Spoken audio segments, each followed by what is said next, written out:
Nous abordons aujourd'hui ensemble le premier cours de philosophie et je vais traiter avec vous du problème de la dissertation. Alors, nous sommes en Belgique, donc la dissertation philosophique n'est pas dans la tradition de notre pays, alors que ce l'est, par exemple, chez nos voisins français, qui ont une épreuve de philosophie au baccalauréat qui clôture donc leurs études secondaires. En Belgique, par contre, on fait des dissertations dans le cadre du cours de français, logiquement, quand on est en rhétorique, 6e année.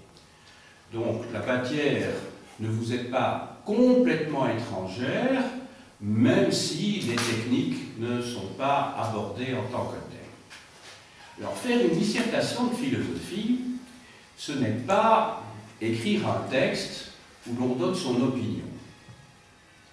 C'est pas ça. En fait, faire une dissertation en philosophie, c'est essentiellement appliquer une technique de raisonnement.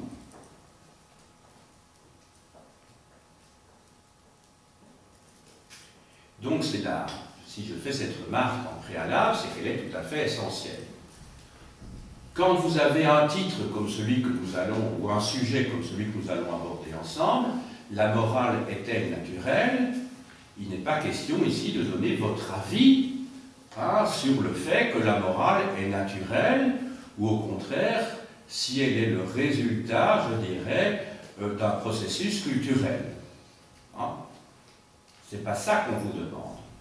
On vous demande de raisonner, donc de peser les différents arguments, bien entendu à partir de lecture, parce qu'il ne faut pas être prétentieux a fortiori quand on commence, et on doit se reposer sur des auteurs qui ont réfléchi à des sujets comme ceux qui vous sont proposés. Alors, pour ce faire, je vous conseille déjà quelques ouvrages vraiment rudimentaires, mais qui peuvent vous aider dans votre démarche.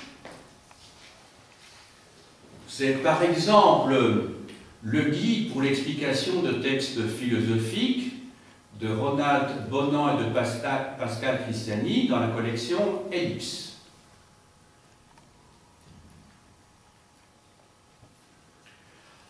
Ensuite, alors là ce sont des petits livres que vous trouvez très très facilement dans la collection Attier, Profil Philosophie. Vous avez par exemple les bonnes copies du baccalauréat, philosophie, tome 1, choix de copies parmi les meilleurs cotés au baccalauréat, etc. Donc il y a beaucoup de collections où vous avez ce type de dissertations qui sont rassemblées et commentées par des philosophes.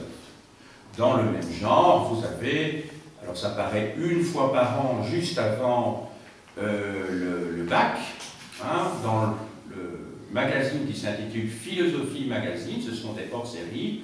Alors ici, vous avez le bac 2011, ici le bac 2012, enfin je vous les montre comme ceci, où vous avez des philosophes qui s'exercent sur des sujets qui pourraient potentiellement être proposés et qui expliquent comment faire une dissertation. Ça va? Vous avez également des dissertations d'élèves qui les avaient présentées les années précédentes et qui avaient obtenu de bons résultats. Et donc, on vous dit en quoi ce sont de bonnes copies ou de mauvaises copies. Alors, vous avez également un ouvrage sous la direction de Raphaël Antoven qui fait une émission le dimanche à 12h30 sur Arte, qui s'intitule Philosophie d'ailleurs, et cet ouvrage s'intitule La dissertation de philosophie chez Fayard.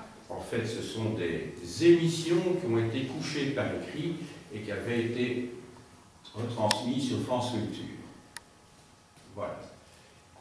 En fait, ceux avec lesquels il dialogue, ce sont en fait des professeurs de lycée de philosophie. Voilà. Alors, on va aborder maintenant le sujet qui nous interpelle, c'est-à-dire le sujet de la morale est-elle naturelle? Alors, ça m'arrive rarement de l'avoir devant moi, mais j'ai la Bible devant moi. Bien que ce soit un ouvrage qui soit passionnant, que j'ai beaucoup lu quand j'étais plus jeune, et que je devrais encore lire de temps en temps, hein, mais je fais que j'ai d'autres lectures, mais c'est un ouvrage fondamental, je dirais, c'est l'ouvrage de base, je dirais, de la culture occidentale, donc c'est difficile de l'ignorer. Hein. Alors pourquoi je suis parti de cet ouvrage-là? Parce que quand on s'interroge sur le problème de la morale, il est difficile de ne pas voir ou de ne pas chercher à savoir ce qu'en pensent les écrits religieux qui sont à la base de notre civilisation. Vous savez que la Bible est composée de deux grandes parties. Une première partie que l'on appelle chez les chrétiens l'Ancien Testament et chez les Juifs la Torah, et une deuxième partie que chez les chrétiens on appelle le Nouveau Testament et qui n'existe pas par définition sur les Juifs puisqu'il s'arrête donc à la fin de la Torah. Parce que pour eux, ce qui vient après les évangiles, ce ne sont plus des écrits, comment dirais-je, auxquels ils s'attachent, hein, puisque c'est une religion nouvelle qui a été créée par Jésus de Nazareth et qui, à leurs yeux, est une religion, enfin, c'est une hérésie, en fait, hein, pour les Juifs, le christianisme, pas une hérésie. Alors, où chercher dans la Torah, c'est-à-dire dans l'Ancien Testament, pour avoir une idée de ce que c'est que la morale, ou quelles seraient les origines de la morale. Donc on va partir, ou plutôt je suis parti du début de ce livre, hein, la Torah, et j'ai été chercher dans la Genèse. Alors vous savez que la Torah, ou plus exactement le Pentateuque, ce sont les 5 livres qui se trouvent au début de la Torah. Le Pentateuque comprend 5 livres. Le premier, c'est la Genèse, puis vous avez la Genèse, ce sont les origines de l'humanité, si vous voulez. Ensuite, vous avez l'Exode, où les questions comment dirais-je, de l'exil à l'époque de Moïse en Égypte. Puis vous avez le Lévitique, j'espère ne pas en avoir oublié un, il y a le Lévitique. Puis vous avez logiquement les nombres, oui, c'est ça, les nombres, et puis vous avez, logiquement, c'est le Deutéronome. Voilà, ce sont les 5 livres qui composent donc la Torah. Hein, je répète, donc, 1, la Genèse, 2, l'Exode, 3, le Lévitique, 4, les nombres, et 5, le Deutéronome. Alors, quand vous allez dans la Genèse, il y a un endroit tout à fait au début où Dieu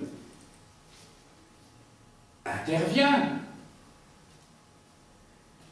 C'est lorsque Adam mange la pomme que lui a tendue Ève, à la suite de la proposition de Satan, puisque c'est l'arbre de la connaissance, et après avoir mordu tous les deux dans la pomme, ils se rendirent compte, dit la Genèse, qu'ils étaient nus. Donc ça veut dire qu'il y a un lien de cause à effet entre le fait de désobéir à un ordre de Dieu qui leur avait interdit de mordre donc, au fruit de cet arbre de la connaissance et cette connaissance elle-même. Ils prirent conscience qu'ils étaient nus.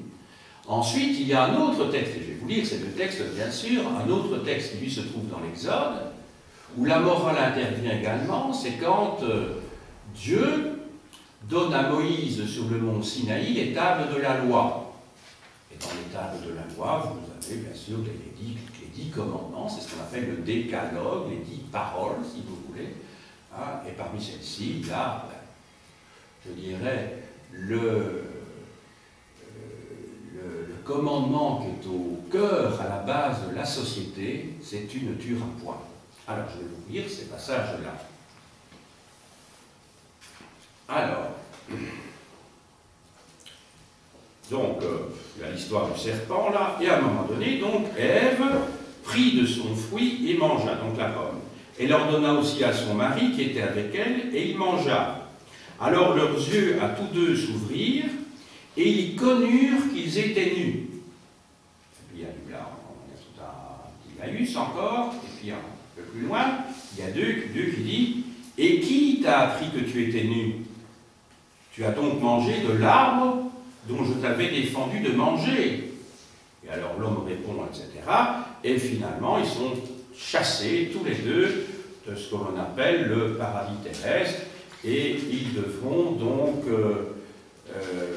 vivre sur terre péniblement, puisque Dieu leur dit dorénavant, à la sueur de ton visage, tu mangeras ton pain, jusqu'à ce que tu retournes au sol, puisque tu en fus tiré.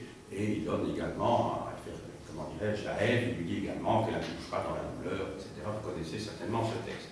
Alors maintenant, quand je vais dans l'Exode, l'Exode, alors j'essaie de voir à quel endroit ça se situe. Alors, les lois. Maintenant, il faut que je trouve le passage. C'est bizarre parce que j'avais mis un petit signet. Ah, voilà. Le décalogue. Alors Dieu prononça toutes ces paroles. C'est moi, Yahvé, ton Dieu, qui t'ai fait sortir du pays d'Égypte, de la maison de la servitude. Tu n'auras pas d'autre Dieu que moi, etc., etc., etc. Et puis, à un moment donné, il y a dans les commandements honore ton père et ta mère, afin d'avoir longue vie sur la terre que Yahvé, ton Dieu, te donne. Tu ne tueras pas, tu ne commettras pas d'adultère, tu ne voleras pas, tu ne porteras pas de témoignage mensonger contre ton prochain, tu ne convoiteras pas la maison de ton prochain, etc.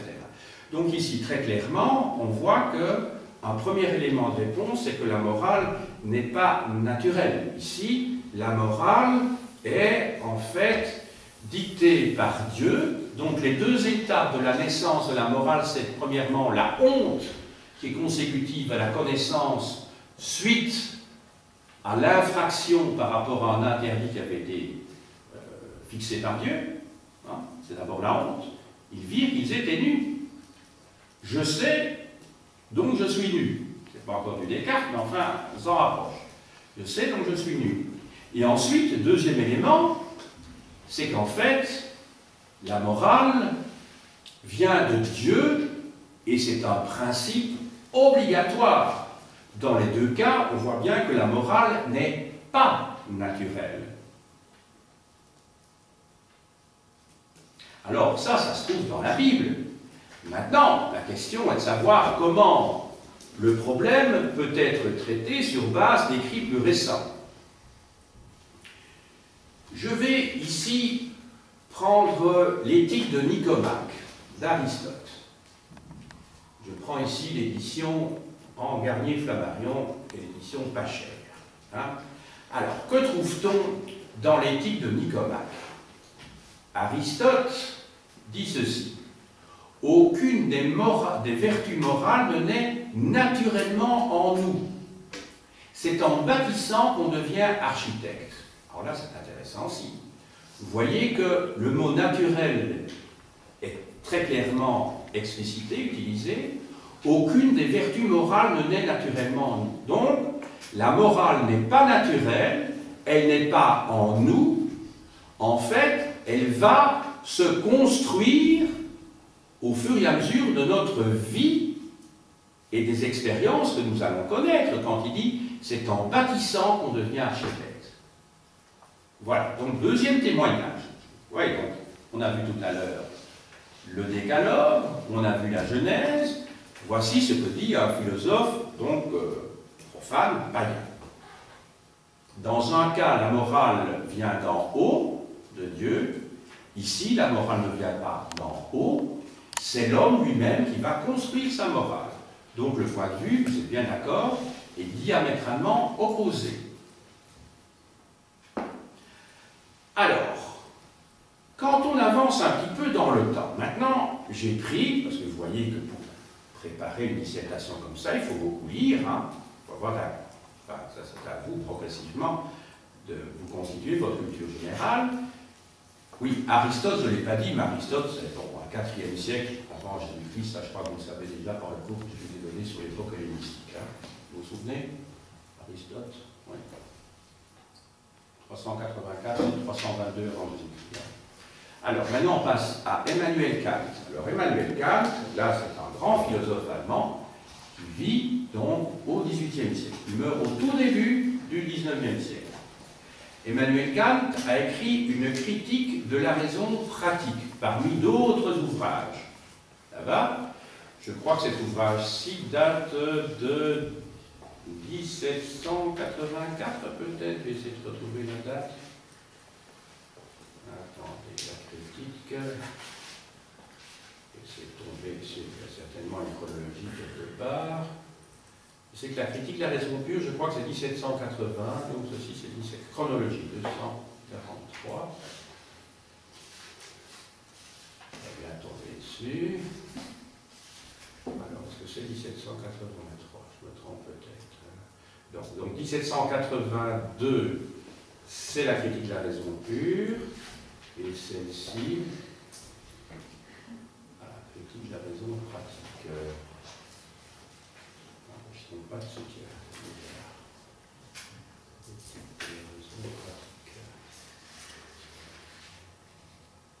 En tout cas, dans les années 1780, ça c'est sûr à 100%. Mais... Enfin bref, j'ai peut-être pas le temps vraiment de chercher maintenant. Donc écoutez, donc je ne le trouve pas maintenant, mais c'est dans les années 1780, ça c'est sûr. Critique de la raison. Je ne le trouve pas pour l'instant. Donc dans les années 1780. Donc, critique de la raison pratique. Donc en allemand, c'est Kritik der praktischen Vernunft. Vernunft, c'est la raison. Ça va? Critique der praktischen Vernunft. Tandis que la raison pure, c'est reine Vernunft. Voilà. Alors, ce qui est intéressant, c'est que dans cet ouvrage-ci, et je vais directement à la fin de l'ouvrage, je suis à la page 211-212, dans la conclusion, voilà ce que dit Emmanuel Kant. Deux choses remplissent le cœur d'une admiration et d'une vénération toujours nouvelle et toujours croissante, à mesure que la réflexion s'y attache et s'y applique. Le ciel étoilé au-dessus de moi et la loi morale en moi. Vous avez entendu, le ciel étoilé au-dessus de moi et la loi morale en moi. Donc ce sont les deux choses qui l'étonnent. Alors, je ne vais pas parler de la première de ces choses-là, mais la seconde, il dit ceci. La seconde commence à mon invisible moi, à ma personnalité, et me représente dans un monde qui possède une infinitude véritable, mais qui n'est accessible qu'à l'entendement. L'entendement, c'est la compréhension, mon intelligence, et avec lequel, et par cela aussi en même temps avec tous ces mondes visibles, je me reconnais lié par une connexion, non plus comme la première seulement contingente, mais universelle et nécessaire. Donc, ici, il est dit que la morale, c'est quelque chose d'universel et de nécessaire. Universel. Or, justement, on pourrait discuter et dire que, finalement, la morale varie en fonction de la société à laquelle on appartient. Mais pour Kant, la morale, c'est ce sur quoi tous les êtres humains sont d'accord, c'est au fond son fameux impératif catégorique, c'est que je ne voudrais pas que... je ne peux pas faire à autrui ce que je ne voudrais pas qu'il me fasse à moi-même. C'est ça la base de la morale. Je répète, je ne peux pas faire à autrui ce que je ne voudrais pas qu'il me fasse à moi-même. C'est ce qu'on appelle l'impératif catégorique. Et ça, c'est incontestable, incontournable. Pourquoi dit-on au fond, tu ne tueras point? Parce qu'on ne voudrait pas être tué soi-même. On ne va pas tuer, puisqu'on si vous tuez, ben, c'est reconnaître qu'on peut vous tuer vous aussi. Je veux dire que c'est du donnant-donnant. Hein, c'est pas du win-win là, mais c'est du loss-loss, hein, je ne sais pas comment on dit, mais ouais, c'est du perdant-perdant dans ce cas-là. Alors, que dit Marx, lui? Alors, Marx, vous le connaissez bien entendu, Karl Marx, hein, qui est un grand philosophe allemand du XIXe siècle. Il écrit ici, donc, sa contribution à la critique de l'économie politique, en 1859. Donc, contribution à la critique de l'économie politique, 1859. Alors, Marx, dans son introduction, plus exactement sa préface, écrit un texte très célèbre que je vais vous lire ici et qui résume en fait toute sa pensée. Dans la production sociale de leur existence, les hommes entrent en des rapports déterminés, nécessaires, indépendants de leur volonté, rapports de production qui correspondent à un degré de développement déterminé de leurs forces productives matérielles. L'ensemble de ces rapports de production, c'est-à-dire ces rapports sociaux, par exemple, vous travaillez dans une usine, et bien, il y a des rapports de production qui s'établissent au moment où vous-même vous êtes en train de construire, je ne sais pas, de faire fabriquer une voiture, entre vous, ouvriers, d'autre part, le patron. Il y a un rapport, le rapport de production qui est un rapport d'exploitation, en l'occurrence. Donc, l'ensemble de ces rapports de production constitue la structure économique de la société, la base concrète sur laquelle s'élève une superstructure juridique et politique et à laquelle correspondent des formes de conscience sociale déterminées. Ah, donc ça veut dire que vous avez l'économie qui est la base, hein, ce qu'il lui appelle l'infrastructure, hein, en allemand ça se dit Unterbau, et la superstructure au-dessus, c'est tout ce qui est politique, juridique, l'art, la religion, la morale, tout ce que vous voulez, c'est Überbau, ce qui est au-dessus, la construction, Bau c'est la construction, hein. Unter c'est en dessous, Über c'est au-dessus. Donc le mode de production de la vie matérielle conditionne le processus de vie sociale, politique et intellectuelle dans son ensemble. Alors notez bien, c'est cette phrase-ci qui est essentielle. Ce n'est pas la conscience des hommes qui détermine leur être, donc ce n'est pas la conscience des hommes qui détermine leur être. Autrement dit, ça veut dire, ce n'est pas parce que moi je pense telle chose sur moi-même que cela est vrai. C'est une illusion, cela. Il dit, c'est inversement leur être social qui détermine leur conscience. Donc, c'est inversement leur être social qui détermine leur conscience. Autrement dit, si vous avez un sentiment d'injustice quand vous travaillez dans une usine parce que vous êtes mal payé, c'est pas parce que vous avez de manière, je dirais, abstraite le sens de la justice.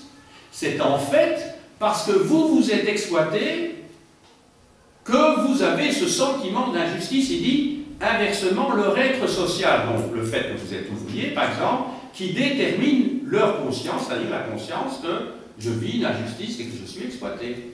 Donc vous avez bien compris, ce n'est pas la conscience des hommes qui détermine leur être.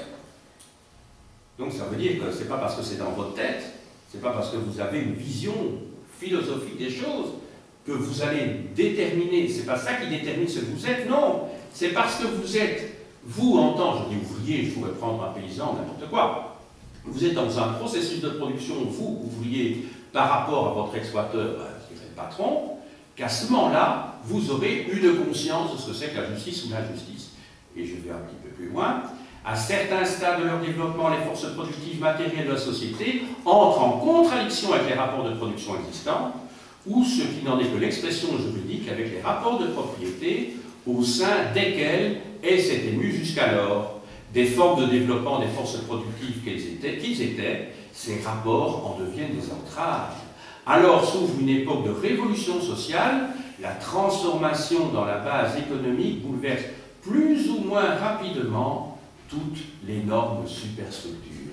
Donc, à partir du moment où on va changer les rapports de production, mais à un moment donné, vous allez penser différemment.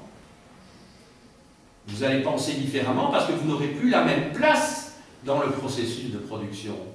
Si d'exploiter, vous devenez exploiteur, ou si d'exploiter, vous devenez travailleur, travaillant de manière coopérative avec d'autres dans un processus d'égalité, sans qu'il y ait au-dessus de vous des exploiteurs, eh bien, vous n'allez plus penser de la même manière. Votre conscience va se modifier. Après avoir lu cet extrait de Karl Marx, ça me paraît intéressant de prendre le second, si je puis dire, personnage qui a fait beaucoup d'émules au XXe siècle, à savoir le fondateur de la psychanalyse, Sigmund Freud. Alors, j'ai pris son ouvrage Totem et Tabou, qui a été publié en 1913, dans lequel il explique en fait l'origine des névroses et il essaie de remonter dans le temps. Et c'est intéressant de voir comment, partant de la préhistoire, il essaye d'expliquer justement la naissance de la morale. Alors je prends la conclusion du livre, donc ici je vous montre d'abord le livre, dans l'édition Payot, Petite Bibliothèque Payot. C'est un ouvrage que je vous conseille comme futur prof d'histoire parce que ça se lit très facilement et c'est pas, je dirais, c'est de la psychologie appliquée à l'histoire, si vous voulez. La psychohistoire. Alors, je lis ce passage de la conclusion. Essayons donc de nous faire une idée plus précise de la névrose, puisque c'est elle qui a soulevé en nous les doutes dont nous venons de parler. Il n'est pas vrai que les obsédés qui, de nos jours, subissent la pression d'une surmorale ne se défendent que contre la seule réalité psychique des tentations et ne considèrent comme des crimes méritant un châtiment que des pulsions uniquement ressenties. Il y a dans leurs tentations et pulsions une bonne part de réalité historique.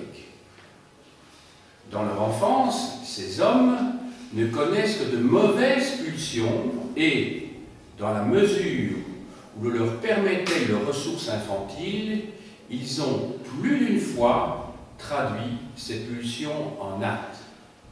Chacun de ces hommes se piquant aujourd'hui d'une moralité supérieure a connu dans son enfance une période de méchanceté, une période de perversion préparatoire et annonciatrice de la phase surmorale ultérieure. Donc en fait, Freud, dans ce livre, fait un lien entre ce qui, à ses yeux, et en fonction des théories anthropologiques qui avaient cours sur le marché, en tout cas certaines d'entre elles qui avaient cours sur le marché au moment où il écrit au début du XXe siècle, fait un lien donc entre, d'une part, la formation de la névrose, la formation ici plus précisément de la morale, il parle même de surmoralité, et d'autre part, le sentiment de culpabilité que les hommes dans la préhistoire ont dû ressentir après le meurtre du père, c'est-à-dire le meurtre du père du clan, du chef de clan. Selon Freud, ce sont tous les frères du clan, et l'épisode évidemment dû se produire souvent, qui s'étaient mis d'accord en fait pour tuer le père parce que à lui seul, il monopolisait toutes les femelles, toutes les femmes du clan. Ils étaient jaloux de leur père, de la toute-puissance qu'il exerçait sur le clan. Ils se seraient mis d'accord pour le tuer, mais une fois le père mort, ben, il se retrouve dans une position évidemment d'intense culpabilité qui serait à l'origine de la naissance, du totémisme, dont je vous ai parlé dans un autre cours ce matin, un cours sur la préhistoire. Voilà. Donc vous voyez que concrètement dans l'extrait que je vous ai donné, les gens qui, à l'âge adulte, névrosés, se sont créés une morale parfois très exigeante, ils l'ont construite, en fait, ils l'ont élaborée par réaction à des sentiments de méchanceté qu'ils avaient connus dans le courant de leur enfance et qu'ils ont refoulés. C'est ça qu'il explique.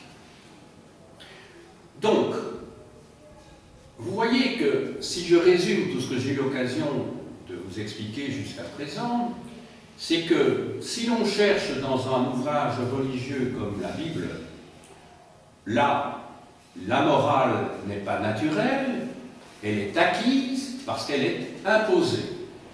Ensuite, on a vu que chez Aristote, la situation est un petit peu différente. Pour lui, la morale n'est pas non plus naturelle, mais elle est construite au fur et à mesure consciemment par l'être humain qui l'élabore. Ensuite, on a vu la position de Kant, pour lequel la morale a une caractéristique, c'est qu'elle est universelle, ne fait pas à autrui ce qu'il ne voudrait pas qu'il te fasse à toi, ce serait ça l'origine de la morale. Et enfin, on a vu la position de Marx et la position de Freud, le premier expliquant que la conscience sociale et donc la morale sont le fruit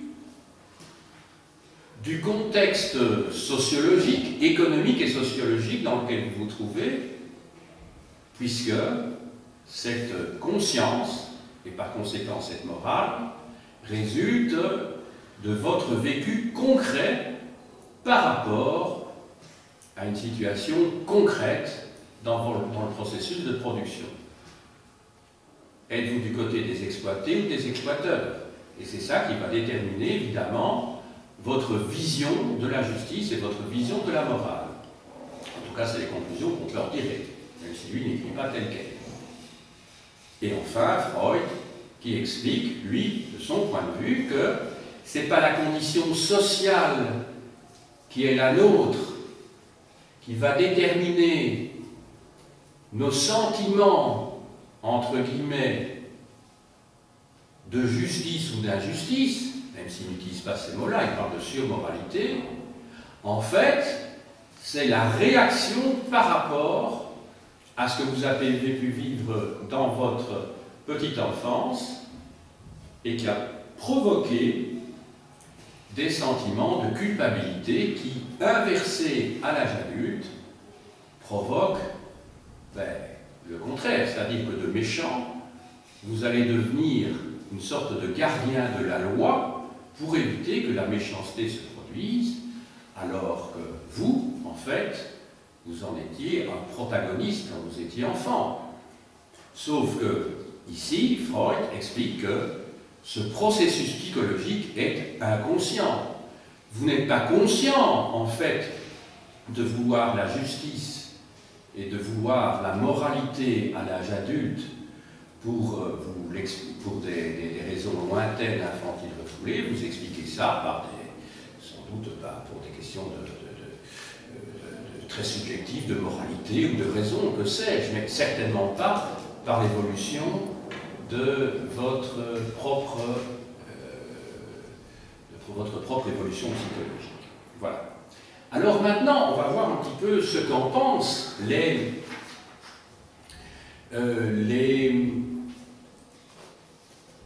scientifiques depuis le XIXe siècle, autrement dit depuis Darwin.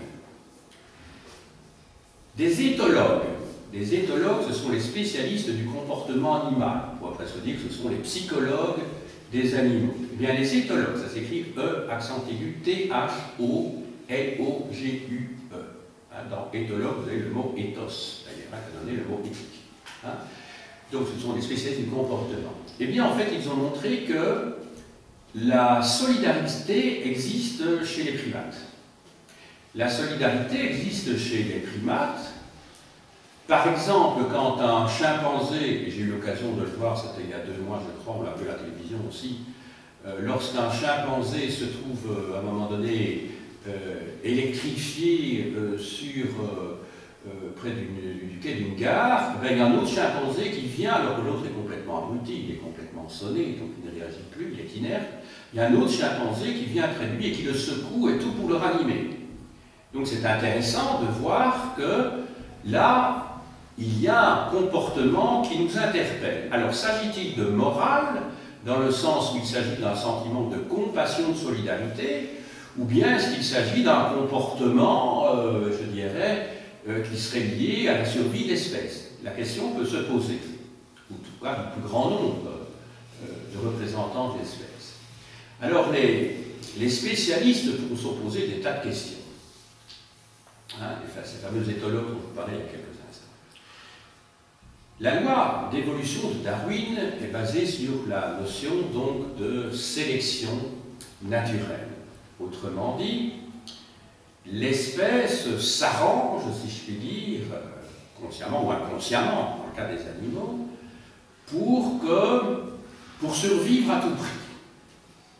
Et donc, quand on voit qu'il y a des animaux d'une espèce, des individus d'une espèce animale qui se sacrifient au profit d'autres individus, on peut l'expliquer par la notion justement de sélection naturelle.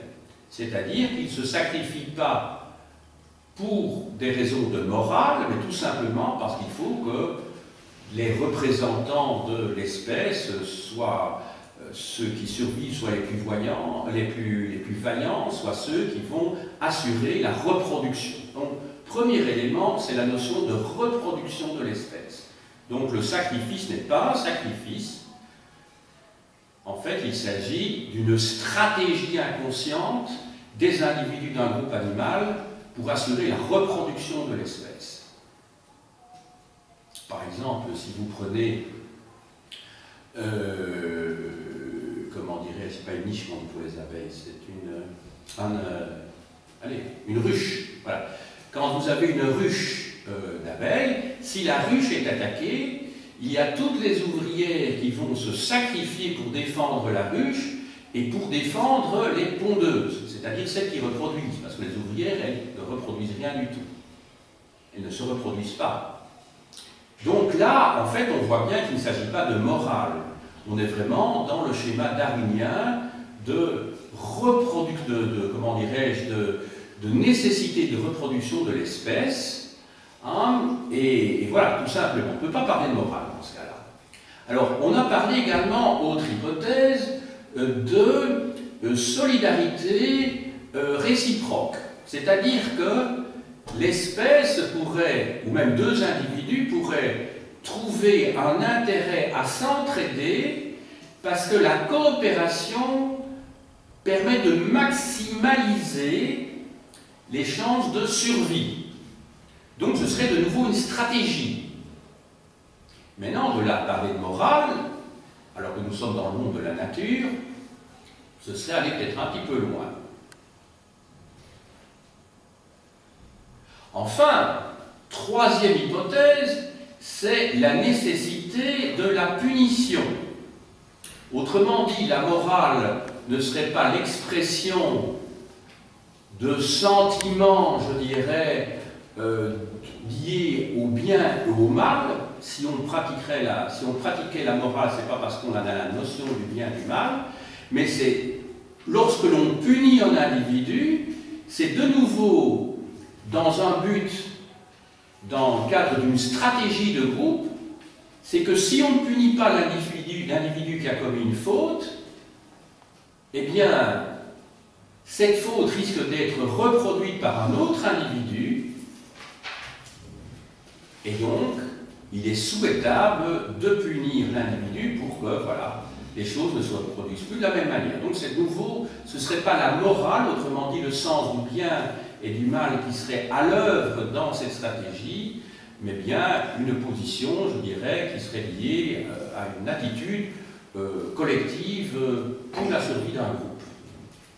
On pourrait d'ailleurs transposer ça effectivement dans le cadre des êtres humains, c'est-à-dire que s'il existe des forces de police, s'il existe une justice, c'est pas simplement, ce ne serait pas pour qu'il y ait un sentiment de restitution, de compensation par rapport à comment dirais-je, par rapport à quelque chose par rapport à un préjudice que vous auriez subi, mais essentiellement pour maintenir l'homéostase, si vous voulez, un équilibre à l'intérieur de la société. Pour maximiser donc les forces vitales du groupe. Évidemment, tout ça ne nous explique toujours pas la morale. Dans cette explication de type éthologique, on est toujours dans le monde animal, même si on fait intervenir ici la police ou la justice humaine, ce sont des comportements qui pourraient ne pas encore être explicable par la morale. Or, on voit que la morale varie de groupe à groupe. Ce qui est bien dans un groupe n'est pas obligatoirement ce qui est bien dans un autre groupe. Et d'ailleurs, c'est une position que vérifient, je dirais, les sociologues, et qui va à l'encontre de la position d'Emmanuel Kant. Vous vous souvenez qu'Emmanuel Kant disait que la morale, notre morale intérieure, a quelque chose d'universel, puisqu'on ne souhaite pas que nous soit fait à nous, nous ne pouvons pas faire à autrui ce que nous ne souhaiterions pas exercer contre notre personne. Donc vous voyez que c'est un problème qui est très délicat à poser. Mais alors en conclusion de tout ce que j'ai dit jusqu'à présent, en reprenant les différents auteurs, en synthétisant ce que j'ai dit également sur la position des éthologistes, des éthologues, eh bien, on peut dire que le problème « la morale est-elle naturelle » est peut-être un problème qui est mal posé. Parce que ça suppose que dès le départ, il y a une rupture, il y a une solution de continuité entre la nature et la culture. Autrement dit, entre les animaux et d'autre part, le comportement des êtres humains. Maintenant, les scientifiques sont tous d'accord pour dire que les êtres humains sont des animaux. Nous sommes des primates supérieurs, et il n'y a pas de solution de continuité avec nos cousins, les singes, les primates en tout cas. Nous appartenons au même groupe animal. Il y a des spécificités, effectivement, qui ont pu apparaître à la suite de l'évolution, à la suite de la sélection naturelle, liée à l'adaptation à l'environnement, mais fondamentalement, vous savez que 99% de nos chromosomes sont les mêmes que ceux des chimpanzés. Ce qui relativise évidemment les choses. Un grand anthropologue français a écrit un ouvrage d'ailleurs sur nature et culture pour montrer que cette distinction entre ces deux concepts de nature et de culture, eh bien cette distinction est elle-même une invention culturelle de l'Occident.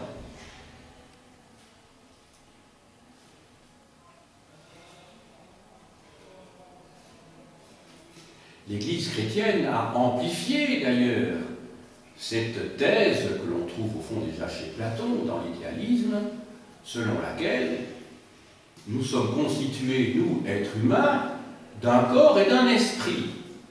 C'est une vision évidemment spiritualiste que un certain nombre de sociétés ne possèdent pas. Ce matin, dans le cadre d'un autre cours, je vous ai parlé de l'art des cavernes et du chamanisme. Eh bien, dans le cadre du chamanisme, culture et nature ne se distinguent pas. Ce sont deux mondes qui sont poreux, qui sont fluides. Il y a des passages de l'un à l'autre. Et donc, je le répète, la question posée dans le cadre de cette dissertation, la morale est-elle naturelle, est sans doute un problème mal posé. Il me reste à vous montrer quelques livres que je n'ai pas eu l'occasion de vous montrer tout à l'heure.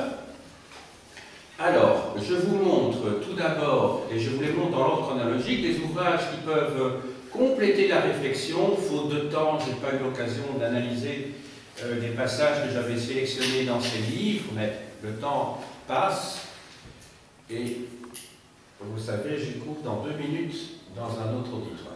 Alors, Marc Aurèle a écrit donc des pensées pour moi-même, qui succèdent d'ailleurs au manuel d'Épictète. Ce sont en fait 2 stoïciens pour lesquels, qui réfléchissent beaucoup sur les problèmes de morale.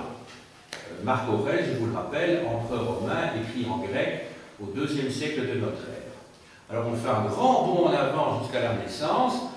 Il est difficile d'aborder le problème de la morale est-elle naturelle sans évoquer, bien sûr, Montaigne. Je vous ai apporté ici le tome 1 de ses essais, parce que ce problème est vraiment constamment remis sur l'établi dans le cadre de son livre.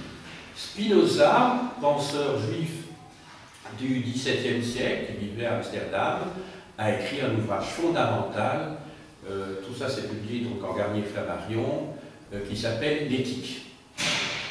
En tant que tel, ça mériterait une leçon, bien sûr.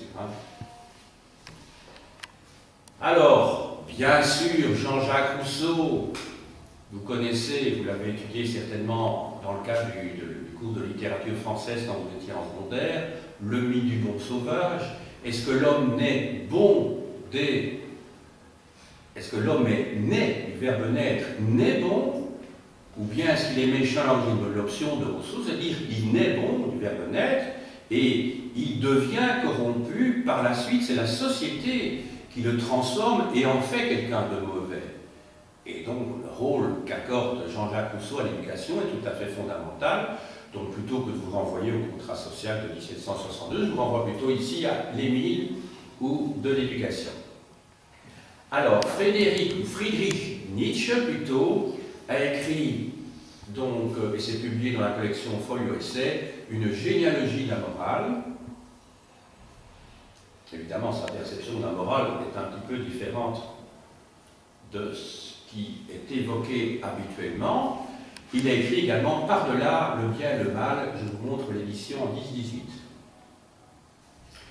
Alors, j'ai emporté également deux ouvrages d'auteurs du XXe siècle qui valent vraiment la peine d'être lus. Le premier, Manuel Levinas, sans doute un des plus grands penseurs juifs du XXe siècle. Il a écrit Éthique et infini en biblio-essai. Et alors, Vladimir Yankelevitch, Le paradoxe de la morale dans la collection Point. Ils étaient tous les deux professeurs à la Sorbonne. Alors, maintenant, trois ouvrages en rapport avec l'éthologie. D'abord, un ouvrage philosophique d'Étienne Babenet, L'animal que je ne suis plus. Donc, vous voyez directement le clin d'œil par rapport au cours d'aujourd'hui. Il analyse d'un point de vue du philosophe le problème que j'ai évoqué ici, entre autres choses. C'est un folio essai. Alors, du grand anthropologue Frans de Waal, professeur hollandais, mais professeur aux États-Unis, Le singe en nous, chez Fayard, qui reprend tout ce que j'ai pu vous expliquer à propos de la morale, entre guillemets, chez les animaux. Et je vais vous lire un tout petit passage ici, que j'avais repéré, donc c'est un ouvrage qui fait 300 pages. Alors, le fait que le bien commun n'a jamais dépassé les limites du groupe explique pourquoi les règles morales se réfèrent rarement à ce qui lui est extérieur. Il parle des primates, ici. Les gens se sentent en droit d'infliger aux ennemis des traitements qui seraient inimaginables au sein de leur propre communauté. L'application de la morale au-delà de ces frontières est le grand défi de notre époque. En fait, je vous ai dit qu'il parle des primates, mais il fait une comparaison entre les primates donc supérieurs et d'autre part les êtres humains, et tout son livre tente à montrer que finalement ce sont vraiment nos cousins, et des cousins beaucoup plus proches qu'on imagine, et que les stratégies mises en place par les chimpanzés et bonobos pour résoudre les conflits à l'intérieur des groupes sont assez différentes, puisque les chimpanzés, finalement, ce sont les singes, les primates dont nous sommes les plus proches. Nous réagissons souvent en chimpanzés de manière assez agressive, tandis que les bonobos ont trouvé une stratégie qui est beaucoup plus sympathique, puisque quand ils ne s'entendent pas, ils font des partous collectifs, des orgies, entre femelles, entre mâles et femelles, et donc ce serait peut-être une solution pour l'humanité, pour éviter tout ce que nous vivons, attentats et autres. Voilà, ce sont les deux plus proches parents d'êtres humains, ce sont les chimpanzés et les bonobos. Et enfin, je vous conseille, oui, c'est vraiment une stratégie de survie de groupe, peut se poser la question. Hein.